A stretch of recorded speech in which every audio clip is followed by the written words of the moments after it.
यंदा इयत्ता पहिली पासून तिसरी भाषा शिकवली जाणार नाही, दोनच भाषा असतील ही शालेय शिक्षण मंत्री दादा भुसे यांनी घोषणा केली होती। मात्र शिक्षण मंत्री दादा भुसे यांचीच घोषणा आता फसवी ठरवणारा शासन निर्णय शालेय शिक्षण विभागानंच रात्री उशिरा जाहीर केलाय। यानुसार राज्य सरकारनं मागच्या दारानं हिंदी सक्ती लागू केल्याची चर्चा सुरू झाली आहे। पहिली ते चौथीच्या विद्यार्थ्यांना तिसरी भाषा शिकणं अनिवार्य असेल आणि त्यात हिंदीचा समावेश असेल। तसंच किमान 20 विद्यार्थ्यांनी जर इतर भाषेचा पर्याय दिला तरच हिंदीऐवजी अन्य भाषा ही तिसरी भाषा म्हणून शिकवली जाईल असं सांगत सरकारनं हिंदी सक्तीची वाट मोकळी करून दिली आहे। हा आरोप मराठी भाषा अभ्यासकांनी केलाय। महाराष्ट्राची ही फसवणूक असल्याचा आरोप सुद्धा मराठी भाषा तज्ञांकडून होतोय। बऱ्याच प्रमाणामध्ये मखलाशी करण्यात आलेली आहे।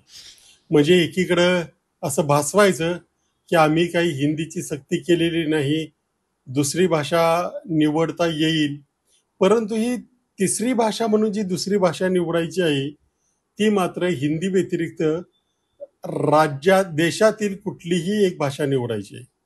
आता देशामध्ये हिंदी वगळता जवळपास 22 भाषा आहेत आणि कुठल्याही विद्यार्थ्याला आपल्या मातृभाषेतून शिक्षण घेत असताना हिंदीच्या ऐवजी आणखी इतर कुठल्या राज्यातली भाषा घ्यावी अशी वाटेल अशी शक्यता शून्य आहे। आणि त्याच्यात आणखी एक क्लॉज टाकण्यात आलाय की 20 पेक्षा जास्त विद्यार्थी त्या भाषेचे सापडले तर तिथं अधिकृत शिक्षण देण्यात येईल, फिजिकल शिक्षण देण्यात येईल, नाहीतर ते ऑनलाईन शिक्षण देण्यात येईल। थोडक्यात म्हणजे हिंदीशिवाय दुसरं कुठलीही भाषा घेण्याचा पर्याय राज्य शासनाने खुला ठेवलेला नाही। काही करून तिसरी भाषा म्हणून हिंदीचीच निवड करावी लागेल हे आता स्पष्ट झालेलं आहे। या नव्या शासन निर्णयावर सुद्धा टीकेची झोड उठल्यानंतर शालेय शिक्षण मंत्री दादा भुसे यांनी पत्रकार परिषद घेतली आहे। बघूयात ते काय म्हणाले। जो आता नवीन शासन निर्णय आलेला आहे, अनिवार्य शब्द कुठे आहे?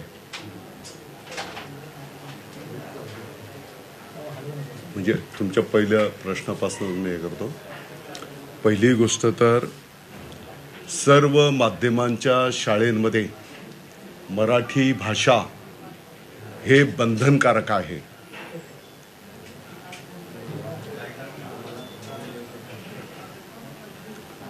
सर्व माध्यमांच्या शाळेंमध्ये मराठी भाषा हे बंधनकारक आहे।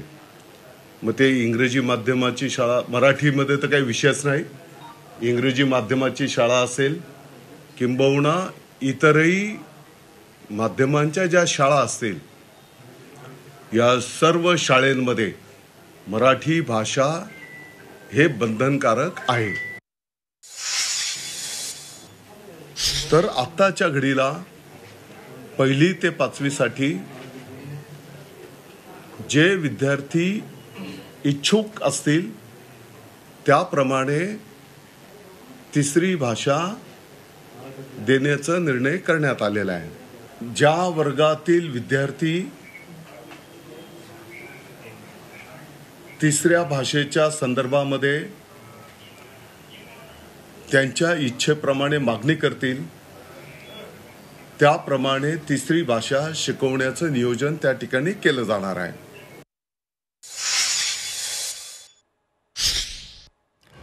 तर ह्या नव्या शासन निर्णयातला शब्दखेळ आपण बघतोय। नव्या शासन निर्णयातून हिंदी अनिवार्य, केवळ हा अनिवार्य शब्द वगळण्यात आलाय।